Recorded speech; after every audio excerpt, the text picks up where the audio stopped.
శ్రీమాత్రే నమ. జయ గురు దత్తాత్రేయ నమ.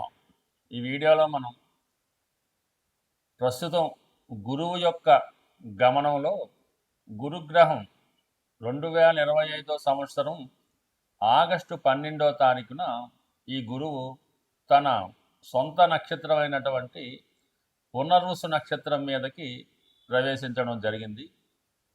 సుమారుగా 2026 సంవత్సరం జూన్ 18వ తారీఖు వరకు సుమారుగా 310 రోజులు అత్యంత శుభగ్రహమైనటువంటి గురువు ఈ పునర్వసు నక్షత్రం మీద సంచరించడం జరుగుతుంది.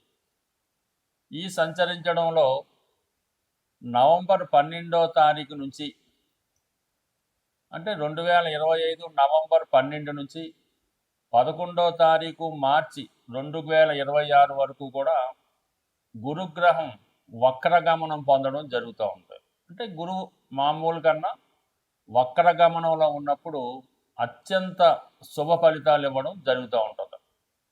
సో మళ్ళా మనకి ఇదే గురువు అక్టోబరు 18వ తారీఖు నుంచి డిసెంబర్ 5వ తారీఖు వరకు అంటే ఇంతంతా 2025 సంవత్సరం అక్టోబర్ 18 నుంచి డిసెంబర్ 5 వరకు కూడా గురువు కర్కాటక రాశిలో సంచరించడం జరుగుతూ ఉంటుంది. అంటే అక్టోబర్ 18న కర్కాటకంలో ప్రవేశించిన గురువు నవంబర్ 12వ తారీఖున వక్రగమనం పొంది తిరిగి మళ్ళా మిథున రాశిలోకి ప్రవేశించడం జరుగుతుంది. సుమారుగా ఒక 50 రోజుల పాటు ఈ గురువు కర్కాటక రాశిలో తన ఉచ్చక్షేత్రంలో అత్యంత బలవంతుడై సంచరించడం జరుగుతూ ఉంటుంది. అంటే మొత్తం మీద పునర్వసు నక్షత్రంలోనే ఇదంతా జరుగుతుంది. పునర్వసు నక్షత్రం 3 పాదాలు మిథున రాశి యందు, ఒక పాదం కర్కాటక రాశి యందు సంచరించడం జరుగుతూ ఉంటుంది. ఈ కారణం వల్ల ఏంటంటే గురువు ఈ సమయంలో మీకు కర్కాటకంలో గురువు ఉచ్చ పొందడం జరుగుతూ ఉంటుంది. ఏదైనా ఒక గ్రహం ఉచ్చక్షేత్రానికి వెళ్తున్నప్పుడు అత్యంత బలం పుంజుకొని తన యొక్క శుభ ఫలితాల్ని వివిధ రాశుల వారికి, గురుదశ జరుగుతున్న వాళ్ళకి, గురువు యొక్క అంతర్దశ జరుగుతున్న వాళ్ళకి అనుకూలంగా ఇవ్వడం జరుగుతూ ఉంటుంది. సో అయితే ఇప్పుడు ఈ గురుగ్రహ ప్రభావం ఏ రాశి వారి మీద ఏ విధంగా ఉంటుందో తెలుసుకునే ముందుగా ఇక్కడ చిన్న మళ్ళీ లాజిక్ ఒకటి ఉందన్నమాట. ఈ ప్రస్తుతం ఈ రాహుగ్రహం గురువు యొక్క నక్షత్రం అయినటువంటి పూర్వభాద్ర నక్షత్రంలో సంచరించడం జరుగుతుంది. ఇంచుమించుగా ప్రస్తుతం పూర్వభాద్ర నక్షత్రం మీద ఉంటూ నవంబర్ 23వ తారీఖు వరకు అంటే నవంబర్ 23, 2025 సంవత్సరం వరకు ఈ గురువు యొక్క మరొక నక్షత్రం పూర్వభాద్ర నక్షత్రం మీద సంచరించడం వల్ల ఆటోమేటిక్గా గురువు ఈ రాహు యొక్క ప్రభావానికి లోనవడం జరుగుతూ ఉంటుంది. సో రెండు కూడా ఈ విధంగా ఒక కోణ దృష్టి ఈ గురువు మరి రాహు మళ్ళీ ఏర్పడడం వల్ల గురువు రాహు యొక్క ప్రభావానికి లోనవడం వలన కొన్ని ఫలితాలు జాతకుడికి అనుకూలంగా ఇవ్వడం జరగదు. అయితే 1-2 సార్లు ప్రయత్నం చేయడం వల్ల జరుగుతూ ఉంటుంది. కొన్ని కార్యక్రమాల్లో అంటే రాహుకి అనుకూలంగా ఉన్నటువంటి కార్యక్రమాల్లో గురువు మనకి అనుకూల ఫలితాలు ఇవ్వడం జరుగుతూ ఉంటుంది.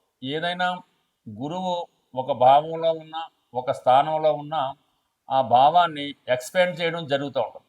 ఆ భావాన్ని బాగా పెంచుతూ ఉంటాడు అనమాట. ధనస్థానంలో ఉంటే బాగా ధనవంతుడు చేస్తాడు, సంతాన స్థానంలో ఉంటే ఎక్కువ సంతానాన్ని ఇస్తూ ఉంటాడు. సేమ్ రాహు కూడా అదే రాహు కూడా ఏ భావంలో ఉన్నా ఆ భావాన్ని తన యొక్క పద్ధతిలో అంటే తనదైన మార్పు సృష్టించే విధంగా పెంచుతూ ఉంటాడు. ఏదైనా ఒక అనెతికల్ ఉందనుకోండి, ఏదైనా ఒక అనెతికల్ అంటే మామూలుగా ఏదంటే ఒక చెడ్డ అలవాట్లు ఉంటే దాన్ని బాగా పెంచుతూ ఉంటాడు. ఒక వ్యభిచారం అవ్వచ్చు, ఒక స్మగ్లింగ్ అవ్వచ్చు, ఇవన్నీ కూడా రాహు యొక్క లక్షణాలు. రాహు ఏదైనా ఒక విషయాన్ని విపరీతంగా పెంచి మళ్ళీ సడన్గా దానివల్ల డౌన్ఫాల్ ఇస్తూ ఉంటాడు. సో ఇప్పుడు ఈ రాహు మనకి నవంబర్ 12 వరకు, రాహు నవంబర్ 23 వరకు మనకి ఈ పూర్వభాద్ర నక్షత్రంలో సంచరించడం వల్ల గురువు అప్పటి వరకు కొన్ని మిశ్రమ ఫలితాలు ఇస్తూ దాని తర్వాత నుంచి నవంబర్ 23 నుంచి ఇంచుమించుగా మనకి జూన్ 2018 వరకు జాతకుడికి శుభ ఫలితాలు ఇవ్వడం జరుగుతూ ఉంటుంది.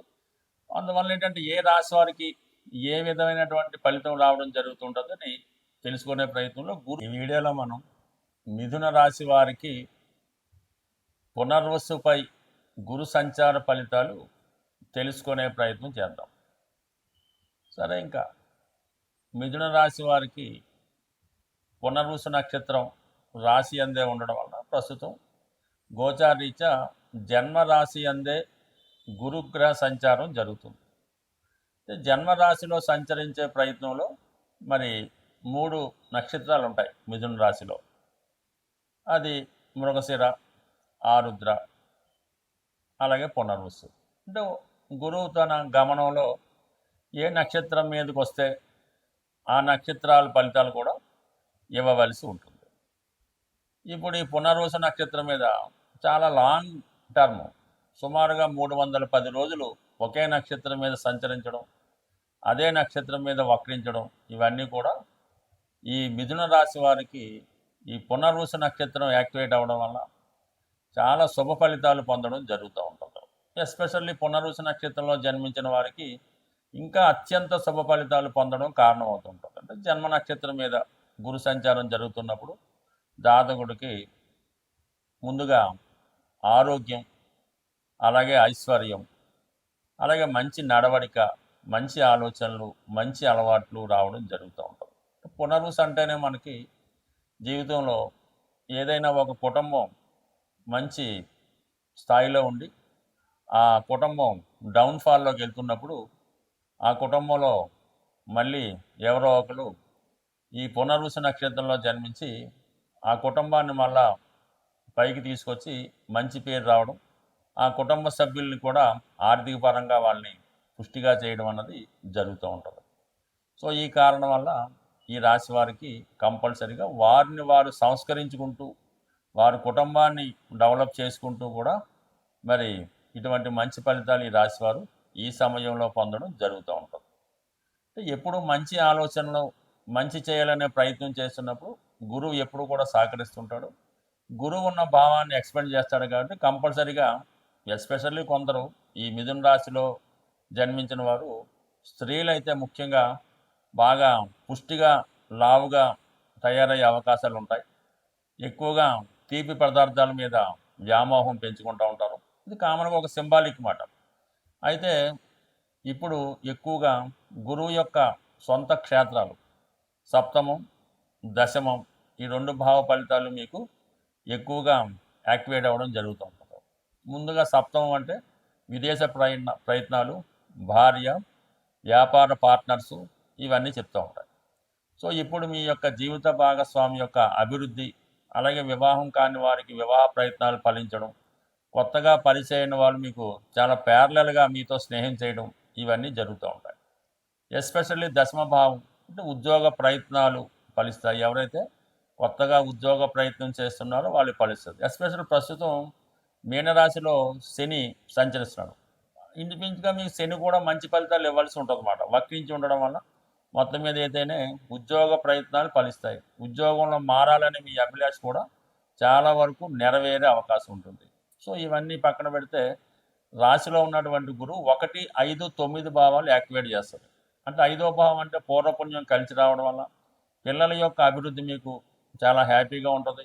సంతానం ఆశించే దంపతులకి అంటే 310 రోజులు టైం ఉంటుంది కాబట్టి ఎవరైతే సంతానం కొరకు ప్రయత్నం చేస్తున్నారో వారు చేస్తున్నటువంటి వ్రతాలు, పూజలు, నోముల వల్ల అయితేనే ఈయన మొక్కులు అలాంటివి ఏమైనా ఉంటే తీర్చుకోవడం వల్ల కూడా సంతానం కలిగే అవకాశం ఉంది. గురువు ఎప్పుడు కూడా దైవం ఇచ్చిన ఫలితాన్ని అతను అమలు చేస్తూ ఉంటాడు. గతంలో మీరు ఏదైనా పిల్లల కోసం మొక్కుని ఉంటే అది తీర్చకుండా ఉంటే ఇప్పుడు తీర్చుకుంటే ఆ ఫలితం మీకు రావడం జరుగుతూ ఉంటుంది. సో ఏదైనా ఈ గురువు మీకు ఇటువంటి ఫలితాలు ఇవ్వడం జరుగుతుంది. ఎస్పెషల్లీ అక్టోబర్ 18, డిసెంబర్ 5 మధ్యలో కుటుంబ స్థానంలోకి రావడం వల్ల కుటుంబ సభ్యుల్ని తిరిగి కలుసుకుంటారు. దూరమైన కుటుంబ సభ్యులు మళ్ళా ఒక చోట చేరడం జరుగుతూ ఉంటుంది. కుటుంబంలో శుభకార్యాలు లాంటివి జరుగుతూ ఉంటాయి. ఎక్కువగా దైవ సంబంధించిన చర్చలు జరుగుతుంటాయి. పుణ్య కార్యక్రమాల కోసం ఆశిస్తుంటారు. ధనం సంపాదించే మార్గాలు అన్వేషిస్తుంటారు.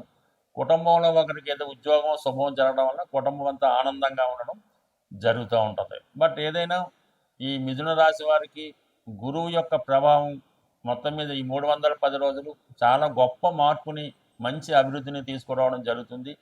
వ్యక్తిగతంగా మిమ్మల్ని మీరు చాలా ఇంప్రూవ్ చేసుకుంటారు. ఏదో ఒక పుణ్య కార్యక్రమం కానీ మీకు గర్వకారణంగా ఈ సమయంలో అంటే ఏదో ఒక అసెట్ కొనుక్కోవడమో, ఉద్యోగం సంపాదించడమో, సంతానం కలగడం జరిగి ఒక గర్వకారణంగా రావడం జరుగుతుంటుంది. బట్ ఏదైనా ఒక విషయాన్ని గుర్తుపెట్టుకోవాల్సి ఉంటుంది. గురువు ఎప్పుడు కూడా మంచి కార్యక్రమాలకి, నిజాయితీ అయిన కార్యక్రమాలకు మాత్రమే సహకరించడం జరుగుతూ ఉంటుంది. అందువలన ఆ ప్రయత్నంలో వెళ్తే మాత్రం కంపల్సరీగా మీరు సక్సెస్ అవ్వడం జరుగుతుంది.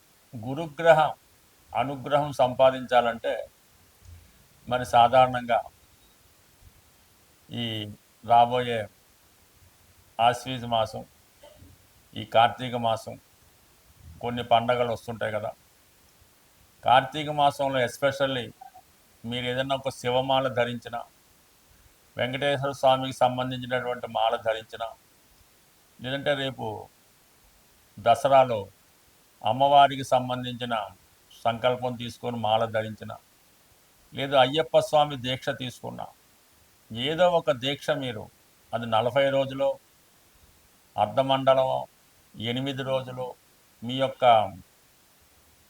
సంకల్పాన్ని బట్టి, భగవంతుడు మీకు ఇచ్చిన అవకాశాన్ని బట్టి ఇటువంటి దీక్ష మీరు చేయడం వల్ల మీకు గురువు యొక్క అనుగ్రహం తొందరగా లభించే అవకాశం ఉంది. సాధారణంగా గురువు అటు మీ యొక్క కుల గురువుని కానీ, ప్రస్తుతం మనకు ఉన్నటువంటి దత్తాత్రేయుడు, రాఘవేంద్ర స్వామి, సాయిబాబా వారు, అంటే ఎవరి నమ్మకం వాళ్ళది ఆ గురువుని సేవించడం, లేదు తల్లిదండ్రులను సేవించడం, విద్య నేర్పిన గురువుని సేవించడం, దానివల్ల మీకు గురువు యొక్క అనుగ్రహం లభిస్తుంది. చాలా సింపుల్గా ఒక మంచి పసుపు కొమ్ము తీసుకొని, అది మీరు వ్యాపారస్తులైతే మీరు క్యాష్ బాక్స్లో పెట్టుకోండి, అలాగే ఒక పసుపు కొమ్ము మీ పాకెట్లో పెట్టుకోండి, లేదంటే అది దండకి కట్టుకోవడం వల్ల కూడా, అంటే పసుపు కొమ్ము మీ దగ్గర ఉండడం వల్ల గురుగ్రహ అనుగ్రహం లభిస్తుంది. అదే గురువారం రోజు దైవాన్ని పూజించడం, అంటే గురువారానికి గురువు అధిపతి అవుతుంటాడు. ఆ గురువారం రోజు మీరు ఏ దైవాన్ని పూజించినా ఆ సంకల్పం మీకు రావడం జరుగుతూ ఉంటుంది. బట్ ఏదైనా గురువు యొక్క అనుగ్రహం పొందాలంటే ఎక్కువగా పసుపు వాడటం, పసుపు రంగు వస్త్రాలు ధరించడం, అలాగే పసుపుతో చేసినటువంటి వినాయకుడిని ప్రతిరోజు పూజించుకోవడం వల్ల కంప్లీట్గా మీకు గురువు యొక్క అనుగ్రహం లభిస్తూ ఉంటుంది. లేదు నవగ్రహాల్లో ఉన్నటువంటి గురువు యొక్క స్తోత్రాన్ని పారాయణం చేయడం వల్ల అనేక కారణాలు, చాలా సింపుల్గా కూడా మీరు గురువు యొక్క అనుగ్రహం పొందవచ్చు. కేవలం విఘ్నేశ్వరుని గరికతో అర్చించడం వల్ల అయితేనే, వెంకటేశ్వర స్వామిని తులసి దళాలతో పూజించడం వల్ల అయితేనే, శివుణ్ణి శుభ్రమైనటువంటి గంగాజలంతో అభిషేకం చేయడం వల్ల అయితేనే, సో ఏ కార్యక్రమం చేపట్టినా కంప్లీట్గా మీకు గురుగ్రహ అనుగ్రహం లభిస్తుంది. గురుగ్రహ అనుగ్రహం ఉంటేనే జీవితంలో అదృష్టం దొరుకుతుంది. సో ఏదైనా మరి గురువు యొక్క అనుగ్రహం ప్రతి ఒక్కరు కూడా చాలా సులభంగా పొందవచ్చు.